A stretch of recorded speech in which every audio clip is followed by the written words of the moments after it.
Movie House Cinemas, proud sponsors of Conversations with Gerry Kelly. Treat yourself to a movie.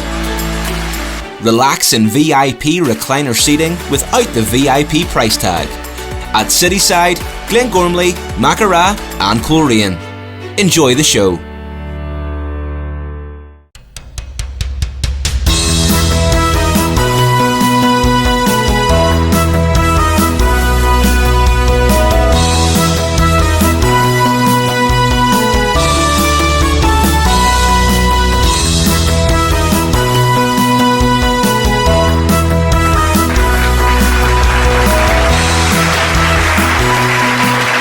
Welcome to Conversations with me, Gerry Kelly.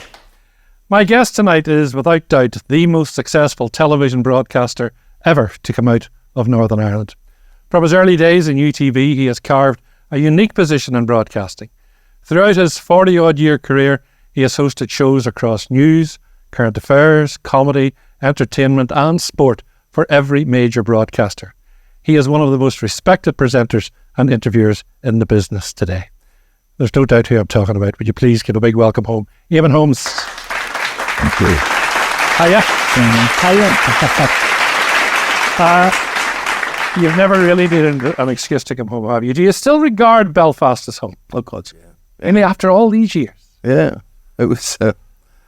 Yeah, it's you know. I mean, I had a house here until 6 weeks ago when I was forced to sell it by the Inland Revenue. But and it's something I'm very bitter about. I'm very bitter about because there's a lady called Kay Adams who works for Loose Women, and she won this case against the Revenue yesterday, which she works for BBC Scotland and she works for Loose Women, and she's regarded as freelance. I work for everybody, every station, every radio station, every newspaper, whatever, and they say that I was disguised employment, that I was staff member, and that goes back 10 years. They say we'll have 10 years of extra tax and extra national insurance from you as called retrospective tax. You've lost a house? I lost my house because, I mean, that's to pay half their bill, you know? And I'm really bitter about it, because I have no other way of paying them. And thankfully, all the things that you said that I've done in the past, the thing is, I've done them. People like me, you won't do them again in the future. You know, you won't have that earning capacity again. But, you know, it's such an immoral tax. I mean, the fact that it is retrospective, which is bad in itself. But secondly, nobody has any sympathy for me. I'm not looking for any sympathy with anybody because people just think you earn lots of money and therefore you have this to pay. Yeah.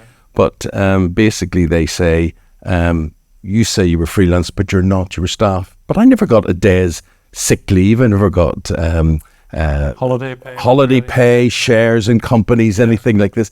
And it's just it just depends what judge you get and whether a judge likes you or not. So have you lost the case? Lost the case. It's over? I've had 2 appeals. I've lost those as well.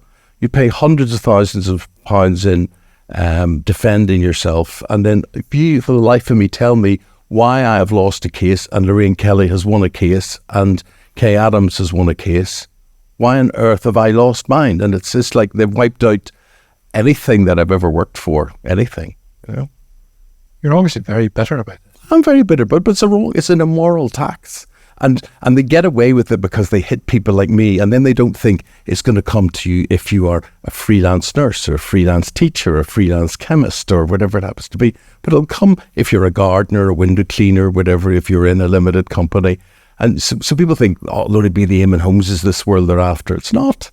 It's not. The country is broken. Politicians lie all the time. There's no money here. They have to steal money every way they can. Have you become very cynical and very bitter in your old age? No, I've become very realistic. I mean, politics in particular, I wouldn't enter the world of politics because I couldn't follow a whip. You know, I would have political views, but I don't vote for anybody because I deliberately stand back. You know, as a journalist, I don't want to be seen to be aligned to anyone. But I think the lies that come from politicians, the system, the Westminster system, the situation in Northern Ireland, it's absolutely pathetic. We've got nobody representing. There's nobody looking after the things that matter to people in jobs, in health, in teaching, schools falling down because they're built with the wrong concrete, potholes in roads, you know, just all sorts of nonsense. And people are poorer and poorer. and nobody's doing anything about it, and the rich get richer. This whole thing, this whole court case that you have, it really couldn't have come at a worse time for you, because health-wise, awful. You've been really... You couldn't make it up. As if somebody is up there playing with my life. In the past year, I've had an operation on my back which has gone wrong, which has confined me to a wheelchair. I have had my mother dying, and I couldn't go to her funeral. I've had the court case going against me twice for tax thing. It just, honestly, Gerry, you could not make it up. I've fallen, broken my shoulder as well. I saw you not so long ago, but the things that have happened to me in between even seeing you, I can see where you've deteriorated since I last spoke to you. Thanks. Which is I don't mean that in that sense, but you're now virtually confined to the wheelchair. Last time I met you, were walking into the house. Well, I would like to think that at some stage in my life I will get out of the wheelchair, but it is strange that a year has passed and you think it does. I've tried every treatment, believe me, and you go, maybe I'll never get out of this wheelchair, and that's a harsh reality to face. What has that done to you mentally? I'm quite a defiant person. Certain things, the way I detest the word please. I have to spend my life saying, Gerry, would you pass me that, please? Could I have that glass of water? Could you give us, please? Could you give everybody? Some people insist on the word please, and some people just sort of will say, give me that. Can I have that? And that's okay. But take my wife, for instance. Everything has to have a please with it for her. Please, can I have a yogurt from the fridge? But you've had a yogurt from the fridge. Well, I want another yogurt from the fridge. Well, I don't know why you're having 2 yogurts for, so the most simple things, Are you mentally in a dark place at the moment, or is there any light at the end of this health tunnel that you're in? Well, I wouldn't care what I had. When people say your health is your wealth, it is, absolutely. And there are people who are worse off than me. I had a terrible situation where I had back pain, and the country has an epidemic of chronic pain, there's no doubt. But I would lie in bed at night, absolutely not being able to sleep, and tweet, say something like, having a bad night tonight, anybody else not able to sleep or whatever.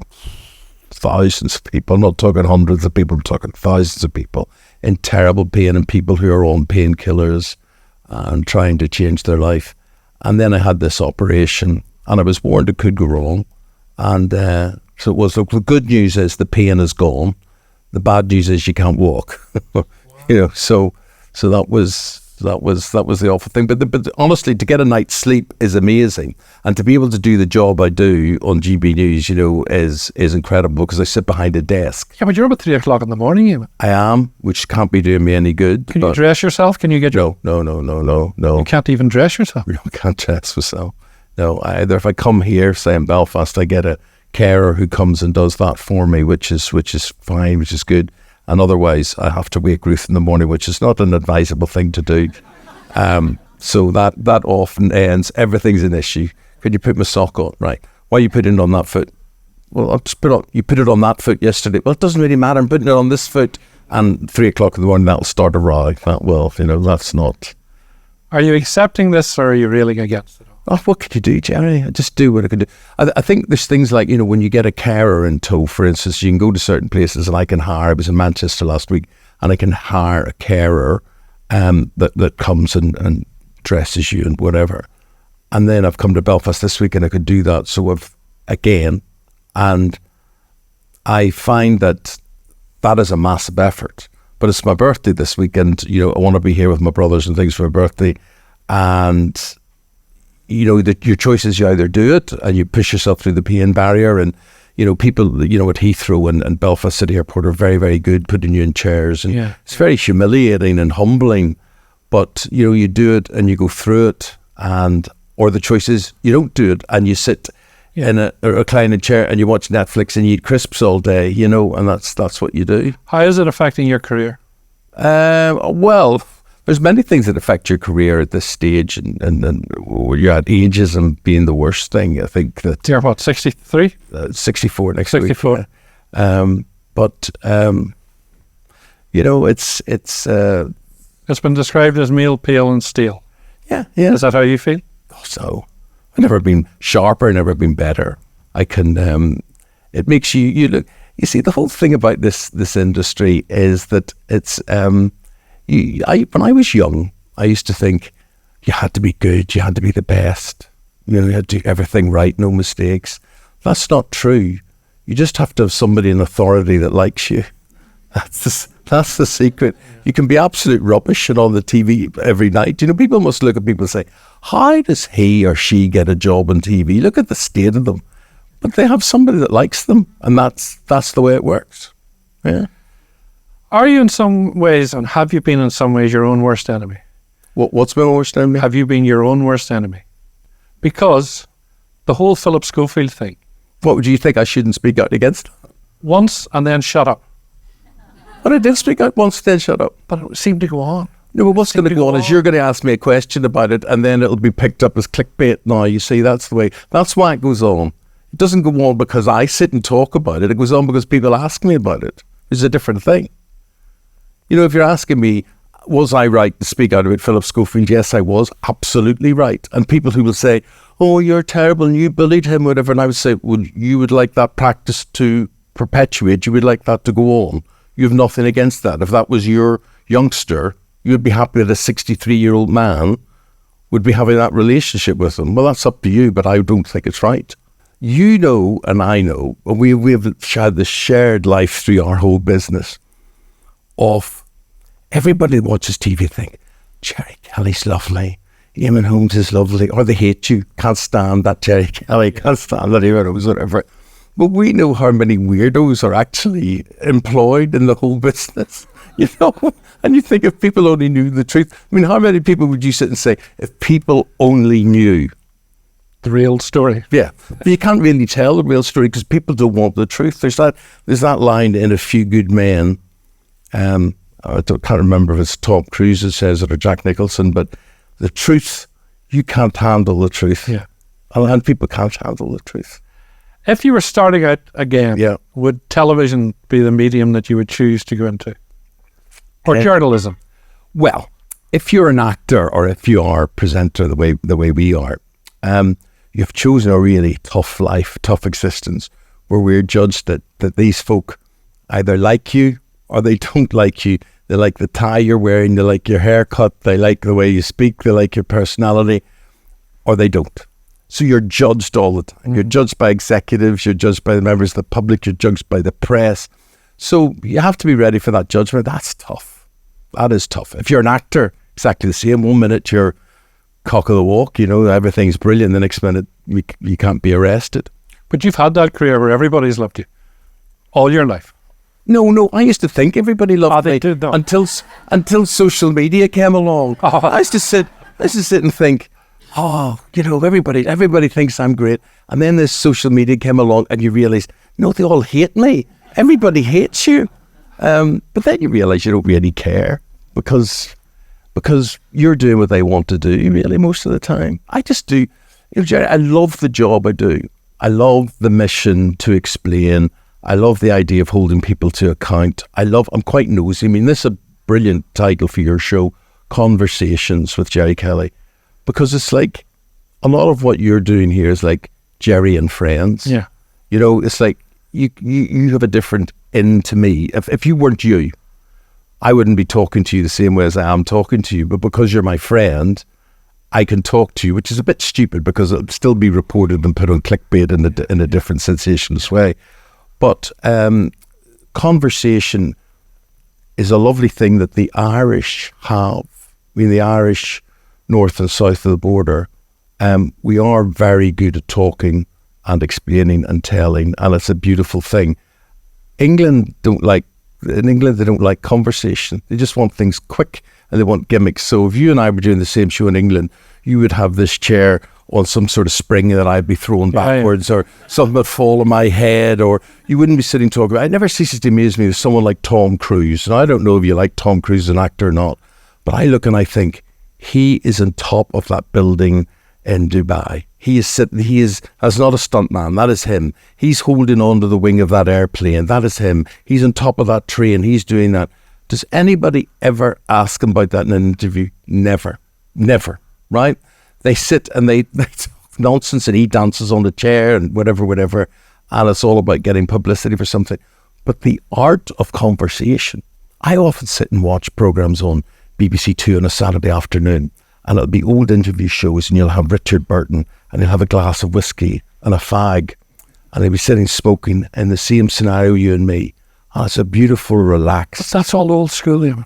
Yeah, well, That's never going to come back again. No, it's never going to come back. But I find it fascinating. I find it really good. Have you burnt your bridges with ITV? Probably, yeah. Yeah, I can't see the present incumbents queued up to give me a quiz show. No. What about with the BBC? I'm feeling fine. I'm feeling fine. Everywhere else.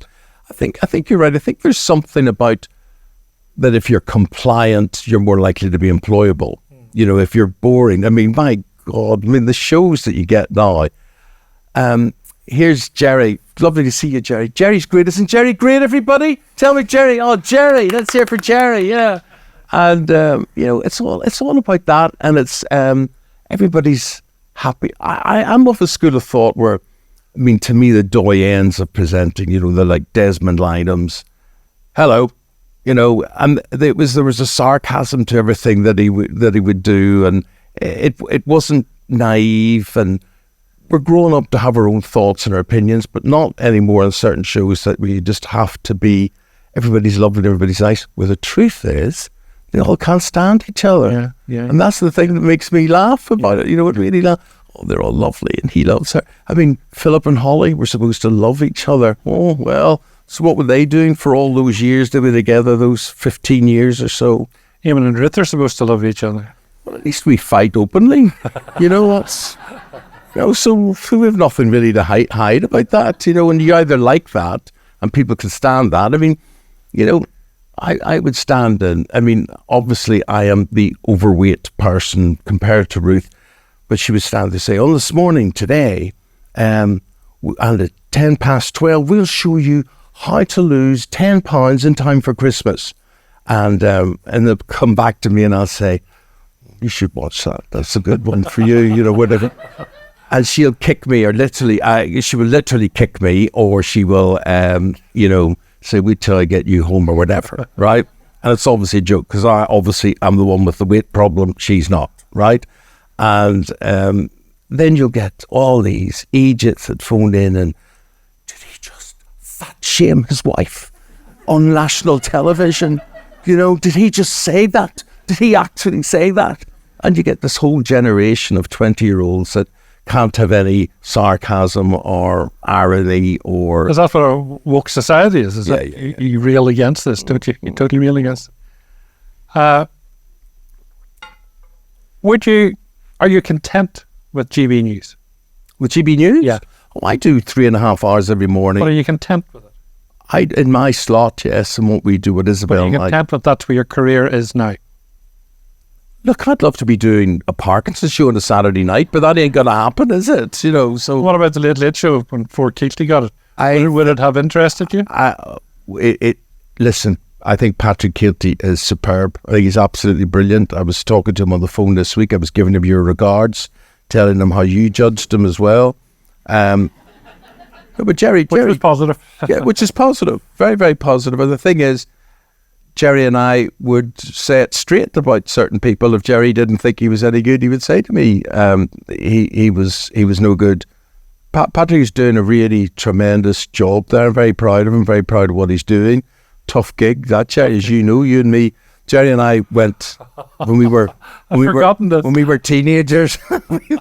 we went down to the Late Late Show to watch Gay Byrne, and actually didn't tell anybody anything. We sat in the audience like two stalkers. And we watched Gay Byrne on that, and I don't even think he knew we were there that night. No, but the cameras picked us up. Oh, yes. And he said, there's Gerry Kelly and Eamonn Holmes. They're down here for a dirty weekend. That's what he said. We were down after his job. That's what we're down for. Would it have interested you? Oh, it's a gorgeous job. Gorgeous. But you were talking about conversations. That is a programme that allows conversation. Absolutely. That programme wouldn't survive in England. No. Absolutely not. It doesn't even survive in Northern Ireland. Really? There's no show like that in Northern Ireland anymore. Yeah, but I suppose there's me thinking a lot of people watch RTE, but I know exactly what you mean. Yeah. Look, it depends. I think TV today, honestly, I watched in the past few weeks, obviously being restricted in a chair and watching things, I've watched loads of films, and most of them starred Liam Neeson, and most of them are very good, and they all have the same theme, and they're about somebody whose family has been kidnapped or whatever. They go revenging and they kill 3,000 people on the way to getting their daughter back or whatever it happened to be. And I quite enjoy that. I think that's all very good. Could I tell you the title of one of those films? No. Couldn't tell you one. Could I tell you what station it's on? No. Is it Disney Plus? Is it Paramount Plus? Is it Amazon Prime? Is it Netflix? I've no idea. So the whole idea, and I know like there's young people in the audience here, they're saying, what's he talking about there? But we were lucky. We grew up in an era whereby there were 3 channels, 4 channels maybe, not even 5 channels. And you would say, did you see Dallas last night? Yeah. Oh, yeah. Oh, it was amazing. And everybody saw the same programs. Everybody watched the same things. I mean, I feel sorry, like Christmas. We knew what we were going to watch at Christmas. It was going to be the Morgan and Way show, and everybody watched the Morgan and Way. And there was a big movie on at 3 o'clock and whatever it happened to be. There's no standard. No one says, shh, everybody go, we've got to watch this at 6 o'clock. Nobody watches anything together. Everybody will be in different rooms, or worse still, on devices. Correct. On devices, you know. So listen, there's no point me sitting saying, as you say, it's never going to change, it's not going to go back again, but it's ruined. It's ruined. My worry mostly is for, say, local news, whereas, where it becomes more demeaned, and local journalists working in radio and television, there's less and less because there's no money in news. TVs don't make money with news, so it's going to be less and less news. And indeed, look at my own kids who are in their 30s and whatever, and they don't watch the news. They don't sit down and watch the 10 o'clock news, the 6 o'clock news. They don't watch. They absolutely don't. They get some sort of thing on their video, and that's regarded as news. So I think the only way I can look at that is and say that, thank God, I and you and most of the people in the audience experience TV at its best. Now you get a choice, but you can find something, and I can say to you, did you see that film? Did you see that program? And you go, no, where's that on? And I go, don't know what channel it's on. No, are you turning into your dad, are you? No. There's a program on Disney Plus called The Breakfast Show, which has got, what's her name, Jennifer Aniston in it, and Reese Witherspoon. Yeah. And it's so depressing because it's so accurate about breakfast television and how ruthless it is and whatever. That's the sort of show you look at. Now, I can't watch it because actually now I think, this depresses me because it's so true. Wow. Yeah. Do you never watch it yet? No, I haven't seen it. Oh, that'll depress you. I'll watch it. That's another one. That's the other thing, is everything depresses you. Look at the Oscars. You never get an action-adventure film, that you go, it's really good, whatever. No, it has to be about a cause, about somebody's victimized, somebody's enslaved, somebody's in a concentration camp, somebody's did it, or whatever. And you got to come away. If you feel miserable, it's an award winner. And life today is about feeling miserable. Well, let's make us feel good. Tell me about your grandchildren. Oh, yes. Now, do you know what? I've got a second grandchild that I haven't seen yet. Oh, you haven't? I haven't seen it yet. Going to see her tomorrow. Oh, brilliant. Yeah. So what ages are they now? What age is the first one? Amelia is 2. 2, yeah. 2 and a bit. And Isabella is now 2 weeks old. Mm. What's that done to you? It's made me very frustrated because there's a stretch of water that keeps me apart. Yeah. But, you do Zoom and you do things. I think it's very good. Funny, live my life maybe through my son Declan, who's the daddy there in this, because it's like yesterday when I was doing the same thing with kids at the same age. And, and if I ever did an autobiography again, I would either call it Man in a Hurry, because it's like yesterday when you and I worked together, or I would say, is that it? Because you're always made to believe everything is fantastic and going to England is fantastic and, working in this. We were all jealous of you at the time when you got all the big... So you should have been. You should have been. I've never forgiven you, as you well know. Yeah, it was. But you're right about that. I mean, the best thing happened to both of us is that Gloria Hungerford left and went to London, and you got her job and obviously made a mess of it for 6 weeks, 8 weeks, and then unfortunately, that is true. Yes. Do you see a time in the near future when you and Ruth may come back to live in Northern Ireland? Would Ruth you like to? Ruth wouldn't go back to Northern Ireland. No. She would come to Northern Ireland because of her family over there. Yes, because of her family, and also she's English and she sees life around London and things, whereas I can't stand London, really. So so we have a different outlook on things like that. Yeah. So you'll not get home then? Well, maybe Ruth will be run over by a bus or something, and who knows? If I get another wife, I might come back. Get local girl. Yeah, no, but that's awful. Talking about Ruth, run over by a bus. That's awful. That is awful. Yeah, it is awful. Yeah. But he's got a lovely house. You can see him. He lives by the sea. It's not the sea. It's the loch, isn't it? It's not the sea. It's the sea. It's the sea. And he literally has the sea at his front door, which is but I don't have a £5.5 million house as you have in the beautiful. But I can't pay for it now. That's the trouble. But you see, that's the thing. I mean, I am a working class council house boy from North Belfast, right? Yeah. And I've done very well, and I've enjoyed doing very well. I really have enjoyed doing very well, and I enjoy the benefits that all came with it. But there it is. You sample it. That's not what's important in life. And the older you get, the more you know that, because you just surround yourself with stuff.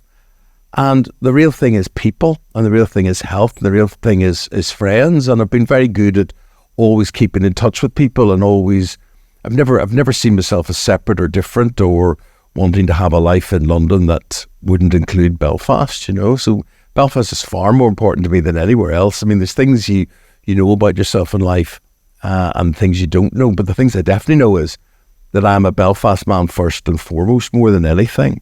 That's what's important to me. And you're a friend. Thank you. Thank you for the day. Is it over? That went very quickly, didn't it? We could speak for another hour. Eamonn Holmes, ladies and gentlemen. Eamonn Holmes.